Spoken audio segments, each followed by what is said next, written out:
한 주간도 평안하셨습니까? 예. 온갖 그 무채색으로 가득했던 우리 교회 앞에 정원에 생명이 이렇게 그 움트는 모습들을 보면서 요즘 참 마음이 굉장히 밝아지고 있습니다. 여러분의 삶도 그렇게 날마다 생명의 작은 변화들이 일어날 수 있기를 바랍니다. 바보 빅터라고 하는 제목의 책이 있습니다. 이 제목의 주인공인 빅터라고 하는 사람은 15살에 학교에서 담임 선생님에게 이런 말을 듣게 됩니다. 너는 정상적으로 학업을 마칠 수 없을 것 같다. 그러니 일찌감치 장사를 배우는 것이 나을 것 같다라고 하는 말을 듣고 마음에 크게 낙심이 되어서 중간에 학교를 중퇴하고 무려 17년이라고 하는 시간 동안 방황을 하면서 비참한 바보와 같은 삶을 살았다고 합니다. 청소년 시기에 시작된 그 방황이 30대 초중반까지 이르게 된 것이지요. 그는 다행히 17년이 지난 그 시점에서 자신은 바보가 아니라 천재라고 하는 것을 깨닫게 됩니다.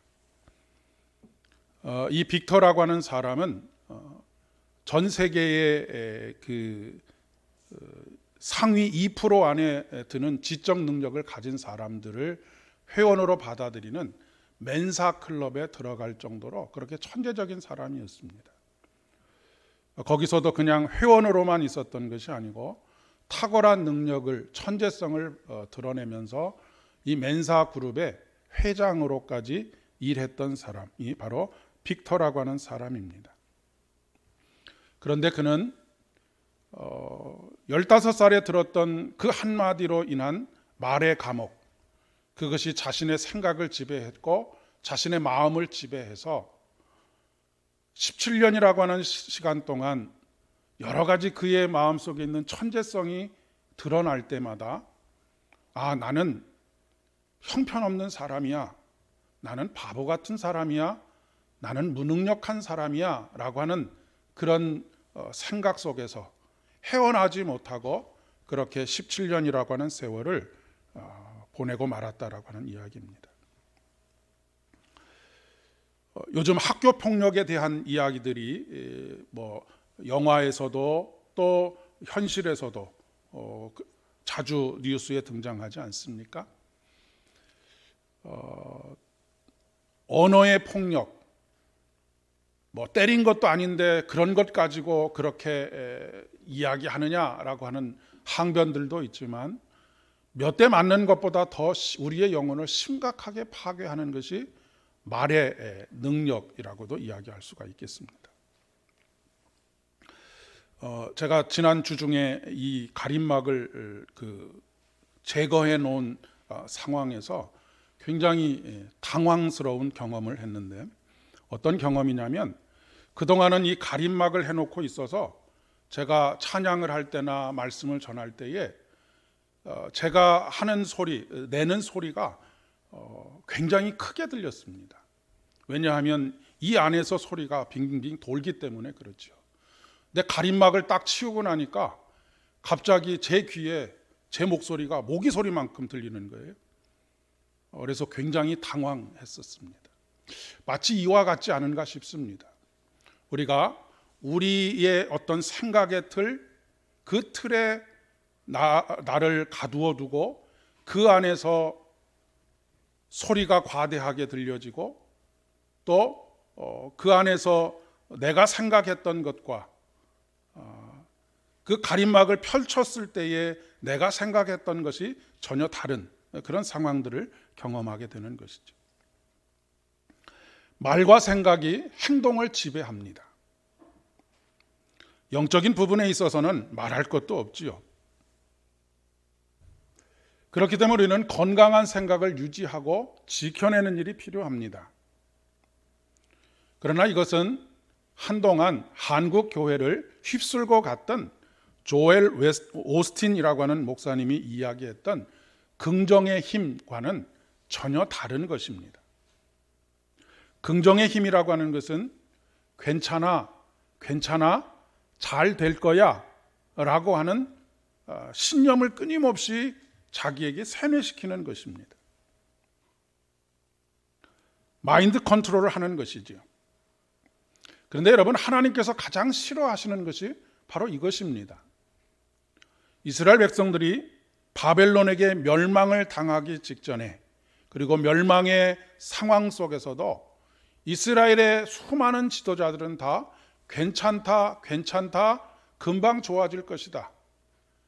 바벨론의 포로로 잡혀갔음에도 불구하고 우리가 불과 2, 3년이면 이 모든 일들이 다 끝나고 다시 회복될 것이다. 전혀 근거가 없는 긍정적인 그리고 낙관적인 생각들을 이야기했었던 것이죠. 어떻게 생각해 보면 이 조엘 오스틴 목사님이 이야기한 긍정의 힘이라고 하는 것은 우상이라고도 이야기할 수가 있겠습니다. 소위 무신론자들이 주장하는 만들어진 신, 우리의 생각 속에서 만들어진 신을 우리가 숭배하는 것이 긍정의 힘입니다.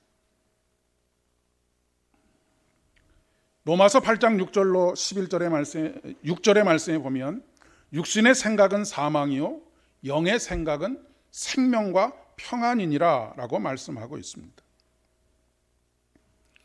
육신의 생각, 긍정의 힘, 괜찮다, 좋아질 것이다 라고 말하는 이 육신의 생각은 결국 사망에 이를 수밖에 없습니다. 왜냐하면 근본적인 해결책이 아니기 때문에 그렇습니다. 근데 영의 생각, 그것은 바로 생명과 평안이라고 하는 것이죠. 살아계신 하나님께서 주시는 평안을 말하는 것입니다. 이 평안을 위해서 예수 그리스도께서 이 땅에 오셨습니다. 왜냐하면 인간의 평화를 깨트리는 가장 근본적인 원인이 무엇이냐면 죄의 문제이기 때문에 그렇습니다. 이 죄의 문제가 해결되지 않는 한 우리 마음속에 참된 평안은 찾아올 수도 없고 누릴 수도 없는 것이지요. 죄라고 하는 것은 무엇이냐면 하나님과의 관계가 파괴되는 것이 바로 죄입니다. 그것을 인해서 우리는 하나님과 불화하게 되었고, 하나님과의 불화가 결국 사람들과의 불화를 초래하게 된 그런 원인이 된 것이지요. 그러니 이 죄의 문제, 하나님과의 불화의 문제 속에서 예수 그리스도의 보혈의 은혜로 말미암아 다시 하나가 되는 은혜를 경험하고 난 뒤에야 우리에게 참된 평안이 찾아오게 되고, 그것이 근거 있는 평안이 되는 것입니다. 우리 모두는 그렇기 때문에 예수 그리스도 안에서 받아들여지는 존재들이라고 하는 그런 이야기이지요. 이것은 결코 인간이 해결할 수 없는 문제입니다. 오늘 요한복음 11장 44절의 말씀에 보면 풀어놓아 다니게 하라라고 말씀하시는 이유도 여기 있다라고 생각합니다. 여러분, 풀어놓는다라고 하는 것은 스스로가 할 수 있는 일이 아닙니다. 누군가가 풀어주어야지만 놓아져서 다닐 수 있도록 되어지는 것이기 때문에 그렇습니다. 우리는 바로 예수 그리스도의 은혜가 필요한 것이죠. 그분의 도움이 필요한 것입니다. 성령 하나님은 우리의 상잠자가 되시고 우리의 도움이 되시는 하나님이십니다. 시편을 통해서 시편의 저자들이 공통적으로 계속해서 반복해서 고백하는 것은 주님께서 나의 도움이 되신다라고 하는 그런 고백인 것이죠. 그래서 오늘 시편 130편의 말씀 속에서도 여호와여 내가 깊은 곳에서 주께 부르짖나이다. 주여 내 소리를 들으시며 나의 부르짖는 소리에 귀를 기울이소서라고 간구하고 있는 이유이기도 합니다. 영적인 깊은 곤고함 속에서 그 어느 누구도 나를 끄집어내 줄 수 없는, 구원해 줄 수 없는 그런 상황 속에서 나를 돌아보아 달라라고 하는, 나를 도와달라라고 하는 간구인 것이지. 시인은 이렇게 고백합니다. 여호와여, 주께서 죄악을 살펴보실진데 누가 주님 앞에 설 수 있겠습니까? 라고 그렇게 고백하고 있습니다. 누가 서리이까? 라고 하는 말은 아무도 없다라고 하는 그런 의미입니다. 우리가 하나님 앞에 온전히 서기 위해서는 누군가가 우리를 죄에서 구원해 주셔야 할 분이 있어야 되는데, 우리의 마음의 평화를 누리기 위해서는, 우리의 마음속에 참된 자유를 누리기 위해서는 누군가가 도와줄 사람이 있어야 하는데, 모두가 다 죄인이기 때문에 도울 수 없다라고 하는 것이죠. 그리고 시인이 궁극적으로 발견한 것은 오늘 시편에 있는 말씀 그대로 사유하심이 주께 있습니다라고 하는 고백입니다. 용서하시는 은혜, 회복하시는 은혜, 우리를 풀어놓아 다시 다닐 수 있도록 하시는 은혜가 오직 주께만 있음을 고백하고 있는 것입니다. 오직 우리 하나님만이 우리의 죄를 용서하시고 우리를 죄와 사망의 권세에서 자유하게 하실 수 있습니다. 에스겔 37장 13절의 말씀에 보니까 내 백성아, 내가 너희 무덤을 열고 너희로 거기서 나오게 한즉 너희는 내가 여호와인 줄 알리라 라고 말씀하고 있습니다. 누가 무덤의 문을 열어주시느냐면 바로 하나님께서 무덤의 문을 열어주시고, 누가 우리를 거기서 나오게 하시느냐면 바로 여호와이신 하나님께서 그렇게 하신다라고 하는 것이죠. 이 가장 상징적인 사건이 바로 예수님께서 무덤에 묻히셨다가 사흘 만에 살아나셨을 때 사람들이 그 무덤의 돌을 움직이는 것이 아니고 천사들이 그 무덤의 돌을 움직였다라고 하는 것이 가장 상징적인 사건일 것입니다. 인간의 현실을 가장 적나라하게 보여주는 모습이 오늘 에스겔서에 나와 있는 말씀입니다.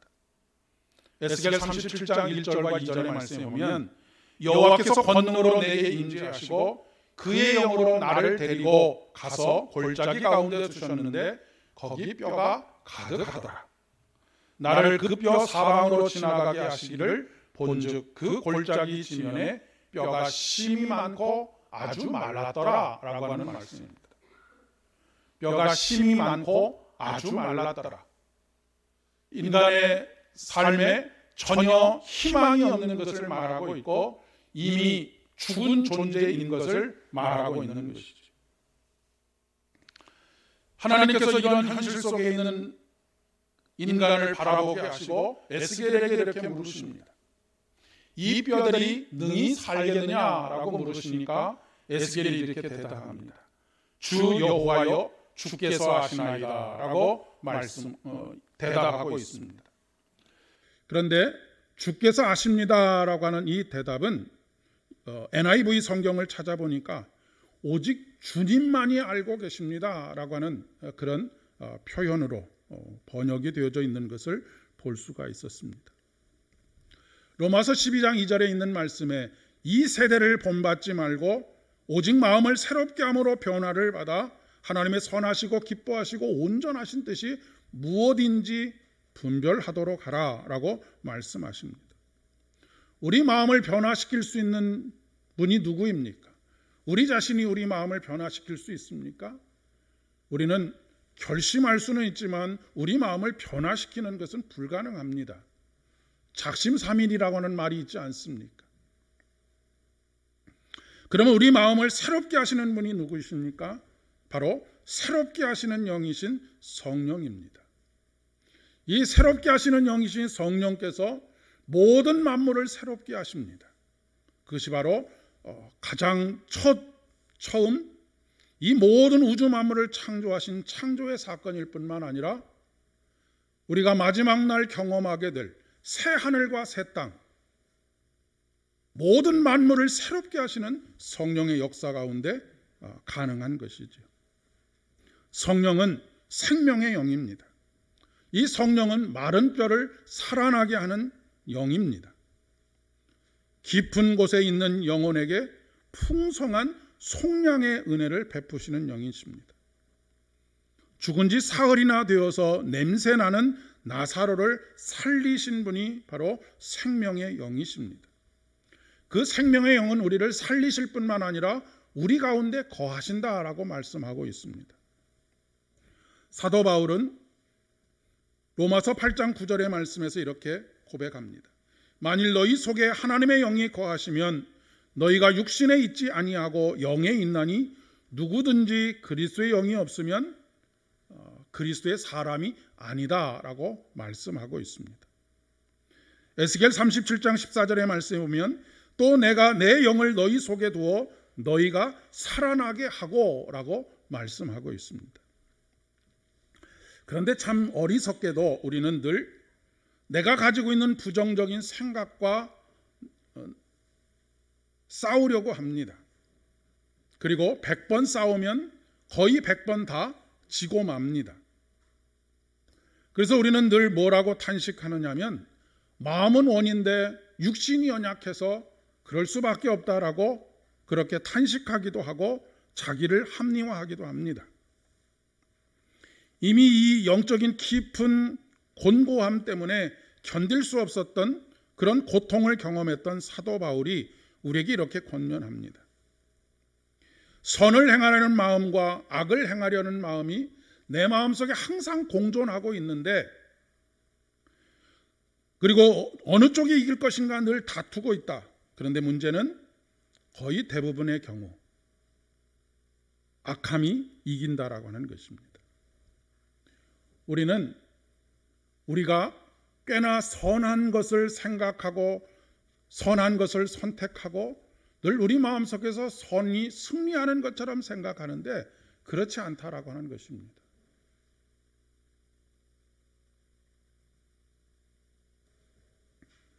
인간은 늘 유무형의 억압 속에서 살아갑니다. 그것은 자신을 가두는 감옥이라고 이야기할 수 있겠습니다.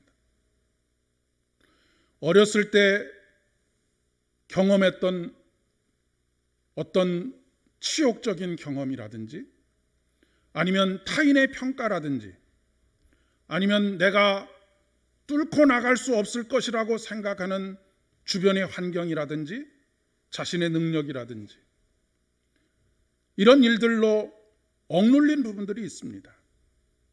그건 저에게도 마찬가지죠.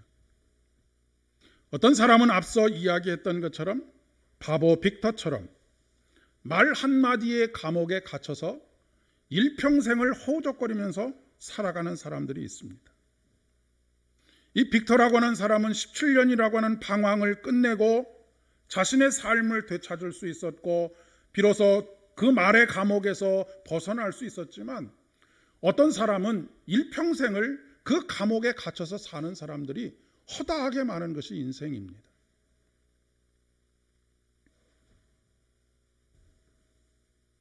이런 억눌림은 우리의 영혼을 매일매일 죽음을 향하여서 가게 합니다.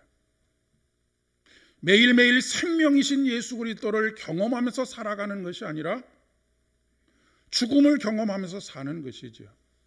자기를 죽이면서 사는 것입니다. 이것은 정확하게 말하면 살고 있는 것이 아니라 죽어가고 있는 것이죠. 그리고 그 종점은 인간의 마지막 종점인 죽음으로 끝나는 것입니다. 그러나 우리가 예수를 믿는다라고 하는 것은 예수의 영이 우리 안에 거하신다라고 하는 것은 우리의 인생이 결코 죽음으로 끝나지 않는다라고 하는 것을 보여주는 것이고 오늘 나사로의 죽은 나사로가 다시 살아나는 역사가 바로 그러한 것을 우리에게 가르쳐주고 있는 것입니다. 나사로를 다시 살리심으로 예수님께서 우리에게 말씀하시고자 하시는 것은 우리의 삶의 끝은 결코 죽음이 아니라고 하는 것이죠. 오히려 죄와 사망의 권세에서 온전한 자유를 누리고 해방의 기쁨과 구원의 감격을 누리는 것이다 라고 하는 것을 이야기하고 있습니다. 로마서 8장 1절과 2절의 말씀에 그러므로 이제 그리스도 예수 안에 있는 자에게는 결코 정죄함이 없나니 이는 그리스도 예수 안에 있는 생명의 성령의 법이 죄와 사망의 법에서 너를 해방하였음이니라 라고 하는 선언을 하고 있는 것이죠. 그렇기 때문에 우리는 육신으로 행하나 육신에 따라 싸우지 아니하고 우리의 싸우는 무기는 육신에 속한 것이 아니고 오직 어떤 견고한 진도 무너뜨리는 하나님의 능력이 됨이니라 라고 말씀하고 있습니다.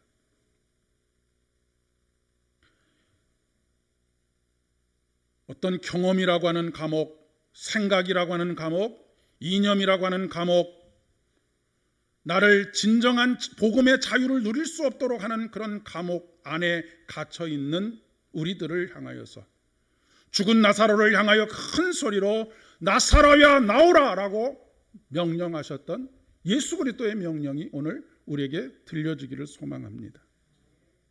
부활이요 생명이신 우리 주님께서 우리 한 사람 한 사람의 이름을 부르십니다. 너희 각자가 갇혀 있는 그 감옥에서 나오라 라고 말씀하십니다. 이것은 단순히 죽음의 문제로뿐만 아니라 우리가 살아가면서 우리의 생각의 감옥, 경험의 감옥, 이념의 감옥, 우리를 온전히 하나님의 자녀로 살아갈 수 없도록 하는 모든 감옥으로부터 나올 것을 명령하시는 것입니다. 그리고 복음 안에 있는 참된 자유를 우리의 삶을 살아가는 과정 속에서 항상 누리면서 살아가라라고 하시는 것이죠. 생명의 성령의 법이 죄와 사망의 법에서 우리를 이미 해방하였으므로 우리의 삶이 바로 생명의 법에 따라서 살아갈 것을 말씀하시는 것입니다. 더 이상 여러분 생각의 감옥에 갇혀서 살지 마시고 환경의 감옥에 갇혀서 살지 마시고 이전에 경험했던 그 경험 때문에 우리를 옥죄고 있는 그 감옥 안에서 갇혀 지내지 마시고 오직 생명의 성령의 법으로 살아가실 수 있기를 바랍니다. 그러면 그 생각의 감옥, 영혼의 감옥에서 우리 주님의 십자가의 능력과 복음의 능력이 여러분을 해방시키시고 참된 자유를 누리게 하실 것이기 때문입니다. 이번 한 주간도 참 자유와 해방의 경험, 자유와 해방의 경험이라고 하는 것은 매일매일 생명이 되시는 예수 그리스도를 경험하는 것입니다. 그런 생명의 현상들을 매일매일 눈으로 목격하면서 살아가는 것이고 그 생명을 이루기 위해서 매일매일 우리의 삶을 헌신하는 것입니다. 풀어놓아 다니게 하라. 여러분의 삶이 온전히 풀려지는 역사와 그 안에서 참된 자유로움으로 가지고 우리 주님과 동행하는 기쁨의 삶, 은혜로 충만한 삶 되기를 진심으로 축복합니다. 기도하겠습니다. 은혜가 풍성하신 아버지 하나님 감사를 드립니다. 우리가 그동안 갇혀 있었던 각자의 감옥 속에 우리를 부르시고 나오라 명령하시는 그 명령을 오늘 나사로를 부르시고 명령하시는 명령 속에서 함께 듣습니다. 하나님, 우리 스스로를 가두어 놓는 모든 감옥으로부터 탈출하여 참으로 구원의 감격과 주의 영이 있는 곳에 자유함이 있음을 말씀하시는 그 자유를, 해방의 기쁨을 누릴 수 있도록 도와주시옵소서. 예수님의 이름으로 기도드립니다. 아멘.